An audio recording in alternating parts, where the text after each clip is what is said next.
sa atong panahon sa atong Kristohanon, makita nato ni Nexon ang kalihukan sa gitawag natong gahom sa yawa. Ang panginggan nyo, butang na rin sa kalibutan, rason usahay nga, murag pinataganahan nga, mualagad sa Ginoo tungod kay makita na nato Nexon ang inggan nyo, ang pagdali sa kalibutan. Ang pagdali sa kalibutan, sama niyo yung nagingon na sa Pablo, kay mabot ang panahon nga mga tao, dili na mula tayo sa maayong pagtunan. Tamagan, balihan mo sa pulo sa Ginoo, dasigin mo sa pulo sa Ginoo. Oo. Pero pagka makita nato ang iyang kinabuhi wala. Naayam mo dito.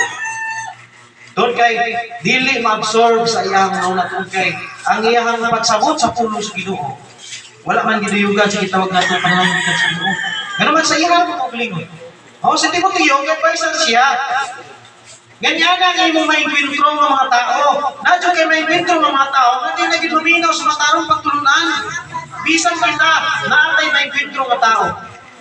Sa time nga mga lagad ka karon, sa time nga nangalagad ka, naanay 23 years sa pakinguan.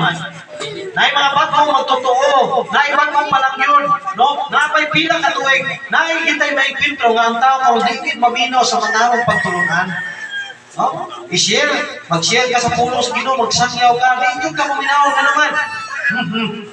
Gara-gara namang gawin, parihan na diya ka sa una. Wala pa na.